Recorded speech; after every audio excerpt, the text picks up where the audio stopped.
¿Un líder se vuelve más relevante en su época de liderazgo o gracias a su legado? Uy, qué pregunta tan poderosa. Miren, las sociedades realmente son muy complejas. Yo siento que el líder tiene que disfrutarse el proceso, ¿sí? Es decir, a través de la habilidad que uno desarrolla y el trabajo que uno hace con los demás, porque un líder no trabaja solo, sino siempre en equipo. Entonces el líder engrandece su alma, engrandece su ser y transforma sociedad. Hasta ahí es relevante. Cuando él muere y queda el legado, hay legados que han despertado mucho después. Martin Luther King, cuando hizo ese discurso que yo les tenía acá preparado para ustedes, pero que no tengo tiempo. I have a dream. Yo tuve un sueño. El legado es impresionante en desarrollo social. El legado es impresionante en derechos humanos. Él lo mataron muy joven, pero yo sé que él se disfrutó del proceso. Él amó ese proceso. Entonces, ¿qué les digo yo a ustedes? Después de la muerte, para uno no importa. Para las otras personas que uno aportó en ellas, por supuesto que muy bien. Entonces diría que el legado es relevante, pero lo más importante es que usted se goce el proceso. Bill Gates lo decía una vez, si usted tiene algo que aprender, una habilidad que desarrollar y va a ser feliz, emprenda lo que quiera, así no tenga éxito. Ya el éxito es que usted emprendió para ser feliz, que usted emprendió para aprender algo nuevo y que usted emprendió para desarrollar una habilidad. ¿Listo?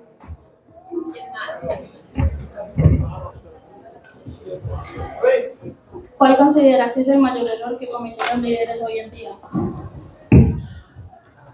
Yo creo que el líder, el mayor error es ser un narciso. Es decir, a veces creerse demasiado y creer que puede hacer las cosas solo y dejar el equipo aparte. Pienso que el egoísmo que muchas veces tienen los líderes, pues es el peor error, porque el líder tiene que ser para la sociedad. Por ejemplo, cuando Bill Gates crea Microsoft, está pensando en resolver problemas a millones, ¿cierto? Por ejemplo, cuando Elon Musk, como lo decíamos ahora, piensa en movilidad sostenible, está pensando en otros. Entonces la idea es que el líder no se vuelva egoísta, que el líder no vaya a caer en un problema de ética. Yo digo que un buen líder debe tener tres cosas, tres poderes: el poder de la palabra, el poder de persuadir, el poder de inspirar, de motivar, el poder de la praxis, el poder de hacer cosas, el poder de cambiar la realidad, el poder de resolver necesidades y el poder de la ética, o sea, hacer las cosas bien. Y en ese mismo sentido, los errores de los líderes sería no hacer las cosas éticamente, sino hacer las cosas para el bien de ellos mismos. Y eso no sería realmente un líder, sino un pseudo líder, ¿sí? Sí. Entonces, ¿qué pasa? ¿Qué consejo daría a alguien que apenas está empezando a empezar a ser líder de un grupo o un proyecto?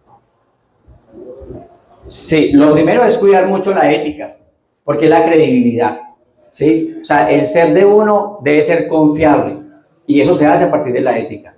Lo segundo es mucha formación en estrategia, en planeación estratégica. Por ejemplo, si va a ser un líder musical, hay que aprender lo que más se puede de la música para poder dirigir. Si va a ser un líder deportivo, en coach deportivo. Si va a ser un líder financiero, en finanzas, porque el líder tiene que ir un paso adelante. Recuerden, no sé, ¿han visto mis videos? Bueno, yo tengo un nombre para los líderes y les digo visionarios y visionarias. Es decir, el líder tiene que ir un pasito adelante, ¿sí? El líder tiene que aprender un poco más. Entonces, creo que el mayor consejo es ese, ¿cierto? Es educarse mucho intelectualmente, educarse mucho moralmente, emocionalmente y poder inspirar, ¿sí? Es casi que un sacrificio, ¿no? Pero por eso uno tiene que irse gustando ese sacrificio, o sea, desarrollar una capacidad. No sé si damos números porque... Sí, pero entonces, si quieren va viendo hasta acá o qué. Y tú también, y tú. Bueno, dame un segundito yo. Si quieren, miren acá para poder dar ese micrófono. ¿Qué le inspiró a escribir este libro sobre el liderazgo? Bueno, yo desde que tengo más o menos 16 años empecé a crear grupos. Y desde los 16 años he pasado mucho tiempo en querer transformar ciertas realidades, ciertas cosas, y en crear grupos para que me acompañen en la creación de nuevas posibilidades, nuevas alternativas. Entonces, en más de 2 décadas se ha aprendido mucho en liderazgo. Y entonces pensé, bueno, pero ¿por qué no escribir y ponerlo a la mano de personas que van a empezar a transitar por el liderazgo, pues para que obviamente desarrollen más sus habilidades? Por ejemplo, para mí es muy importante saber que sin equipo no hay transformación. Nadie es líder solo. Uno es líder porque uno está con un grupo, ¿sí o no? Entonces, el mero hecho que cada joven entienda que si va a ser un líder político o económico o social o cultural o ambiental, no debe estar solo, para mí es fundamental. Que el libro le enseñe que tiene que tener capital relacional, saber hablar con la gente, saber buscar apoyo, saber buscar recursos. Entonces creo que el libro tiene esa función de ser una guía, de ser un faro. Por eso el libro, no sé si alguien lo tiene por acá, nos representa como escuela de liderazgo y como faro, porque la realidad es muy tormentosa, la realidad es muchas gracias, la realidad es muy difícil, mire, en cambio un faro de luz lo necesitamos. Entonces yo digo, qué bueno que los jóvenes tengan ese liderazgo.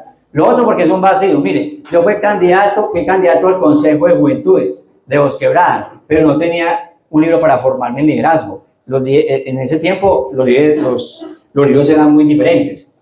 Después me lancé al consejo hace mucho tiempo de Bosquebradas, al consejo ya municipal, pero tampoco tenía esta herramienta. Entonces yo, qué bueno tener una herramienta que uno pueda entender en ella cómo es el proceso de liderazgo. Bueno, por eso lo hice. Sí, la otra pregunta venía de... Sí, y allá también es que... Sí, bueno. Ah, no, tranquila, yo voy recibiendo mientras él viene. ¿Por qué decidió que la teología terminara en economía? Gracias. Bueno, lo primero es que este mundo donde estamos es capitalista. Este mundo, uno quiere hacer una buena obra y así sea buena, uno necesita recursos. Entonces, lo más complicado es gestionar recursos. Voy a colocar un caso. Con un grupo de personas dijimos, estábamos en un barrio con dificultades económicas y no había biblioteca. Entonces le dijimos a unos amigos, vamos a pedir a un barrio de más alto nivel económico que nos regalen libros. Nos regalaron 1000 libros. Y nos fuimos en una camioneta, una Mazda 2000 en ese tiempo. Y nos regalaron 1000 libros. Y creamos una biblioteca en un barrio de bajos recursos. ¿Sí? Pero ¿qué tal si hubiéramos tenido el dinero? Hubiéramos podido comprar los libros que nosotros suponíamos que eran los buenos. La gente nos regaló los libros que ellos pues ya no utilizaban, ¿sí? Y aunque hubo una biblioteca en un barrio de bajos recursos y personas que leyeron y personas que trabajaron, hubiera sido mejor si hubiéramos tenido el dinero para financiar nosotros una buena campaña de libros, de aprendizaje, ¿cierto?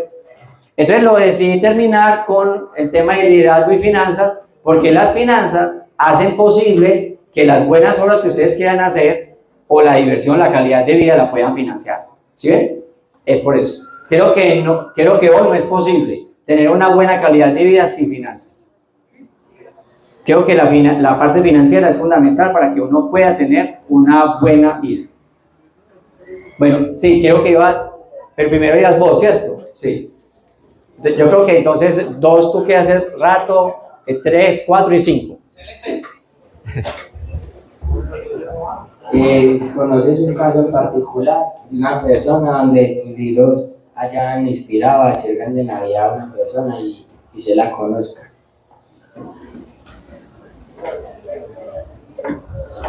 Pues yo creo que Sociedad Sin Alma, sí me han dicho personas directamente que la han marcado, sobre todo con el tema del consumo, porque estamos en una sociedad del consumo. O sea, estamos en una sociedad donde las personas, por aparentar y por querer gozar la vida, muchas veces se desfinancian. Entonces, me he encontrado en lugares donde me han dicho, ese ritmo, por ejemplo, el low life, el de vida lenta, ¿sí? El de que hay que aprender a vivir como la vida se va presentando, el slow fashion, el no tener que desgastarse con tanta moda, porque uno gasta mucha plata en ropa, ¿cierto? Entonces, la persona que me encontré me dijo, eso me ha impactado mucho y ha empezado a adoptar eso en su vida, ¿cierto? Lo que pasa es que no es muy común encontrarse directamente con los que lo leen, porque como es algo muy personal, entonces la gente no le anda diciendo a uno, oye, mira que su libro tal cosa, y entonces, no, o sea, la gente es como muy reservada con su vida, ¿cierto? pero esa parte pues sí, sí me ha parecido como que marcó mucho. Y con Catarsis, varias personas, yo creo que Catarsis es más emocional, entonces varias personas sí me han dicho, estaba pasando por una crisis tenaz, como una especie de rompimiento con una pareja y no tenía como herramientas. Catarsis da esa herramienta, que cuando uno está como frustrado, mal, fatal, uno necesita como un bálsamo, como sentarse a reflexionar y a leer. Entonces han de alguna manera servido esos dos. Con el libro Impacto, ahora no, todavía no, porque está apenas en proceso de lanzamiento, me imagino yo que después empezará a escuchar voces de que ha servido, ¿cierto? Bueno, íbamos por allá en el 2, tú eres el 2, ¿cierto? Sí. ¿El 3? Ah, bueno, ¿el 2 quién era? Ah, bueno, sí. ¿Cuál es tu pregunta? Sí.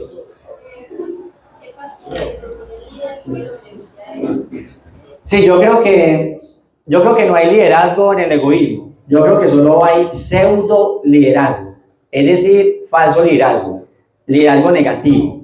Y eso hay mucho. Pablo Escobar, ¿cierto? Un líder negativo, muy fuerte pero negativo. Por ejemplo, Hitler, un líder muy fuerte pero negativo, ¿cierto? Entonces, creo que lo que uno debe hacer es, si uno identifica que la persona que uno está siguiendo es egoísta, es un mal líder, hay que irse de ahí. Y si uno quiere ser líder, uno tiene que pensar en las personas. Es decir, yo tengo una filosofía de vida y es crezcamos juntos. O sea, es un crecimiento compartido. Porque yo como líder tengo mucho que aportar. Yo tengo muchas habilidades para aportar en mi grupo, ¿cierto? Si no existe grupo, no hay liderazgo. Pero cada uno del líder también me aporta a mí. Entonces, egoísmo, narcisismo o maquiavelismo, retírense de ahí porque ese es un líder negativo. O sea, es un pseudo liderazgo. Sí, seguimos con el 3, sí.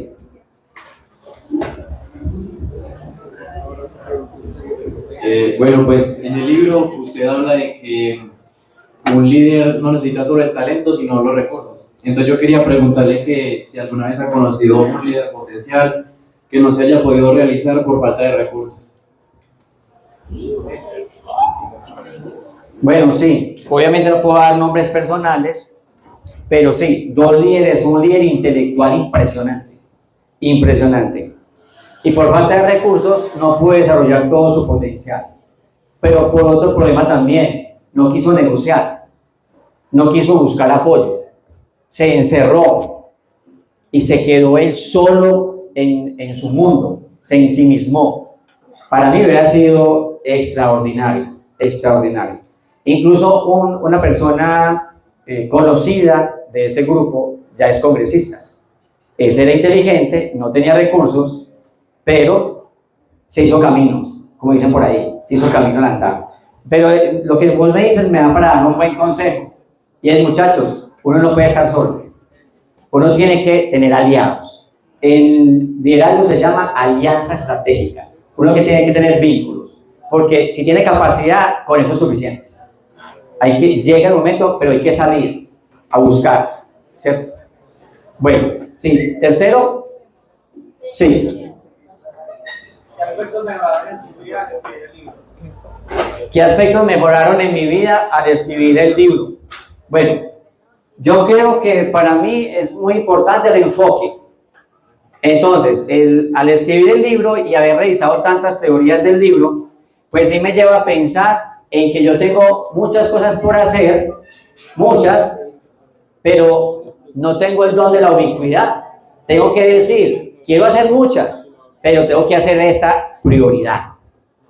Entonces tuve que priorizar. Entonces el libro me ayuda mucho a enfocarme. Aunque quiero hacer determinadas cosas, por mis recursos y por mi tiempo, puedo hacer una muy bien o dos. Entonces he empezado a decirle muchas cosas, no, yo no lo hago, no tengo tiempo, porque estoy enfocado en esto. Entonces el libro sí me ha dado mucho enfoque. Además que para escribir un libro, pues ustedes se imaginarán que hay que investigar, hay que escribir, hay que borrar, hay que mandar eso a la edición. Implica mucha responsabilidad y mucho enfoque. Bueno, sí. ¿Quién sigue? Sí, ¿qué puede?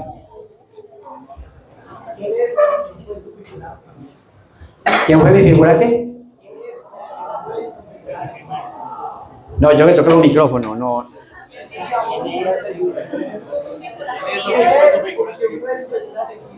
Ah, mi figura a seguir. Ah, bueno.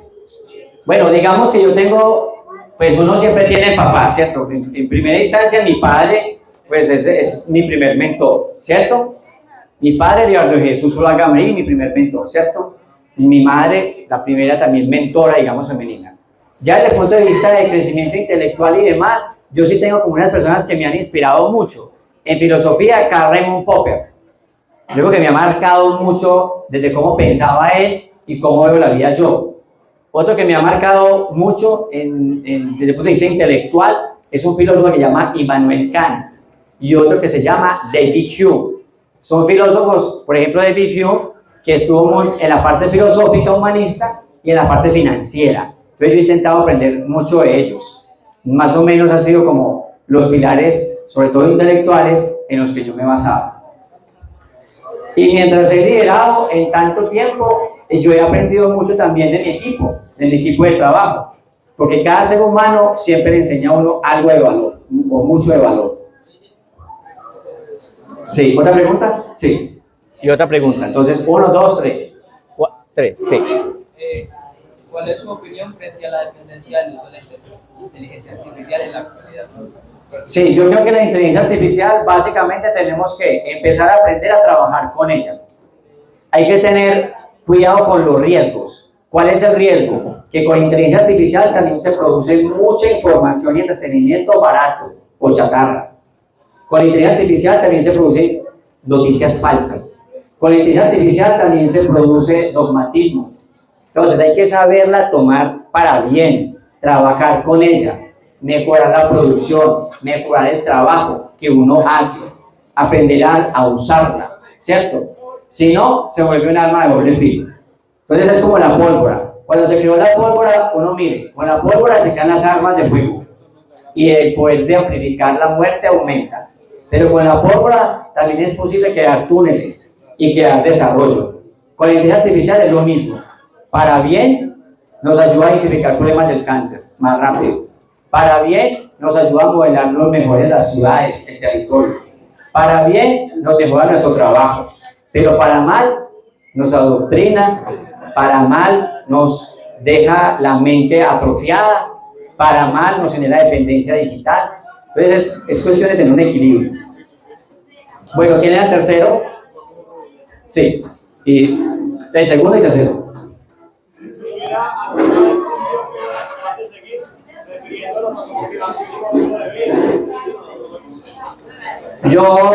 Yo creo que siempre he sido muy motivado a salir para, digamos, a siempre estar adelante, dar paso, ¿cierto? Pero sí he tenido tiempos muy frustrantes y por eso escribí Catarsis. O sea, porque yo he dicho temas muy complicados, por ejemplo, cuando uno lo pierde todo. Yo fui desplazado de la violencia y mi papá lo mataron. Entonces eso para mí fue traumático. Entonces hay momentos donde uno dice, pero ¿por qué me pasa esto? No voy a poder seguir. Y justamente ahí es donde más valor hay que tener, más coraje, más ganas de salir adelante. Entonces, claro, hay momentos muy difíciles que uno se deprime y que uno de alguna manera siente que no va a poder seguir adelante. Pero en eso es muy importante la red de apoyo. O sea, ustedes deben tener una red de apoyo fuerte. Papá, mamá, tíos, hermanos.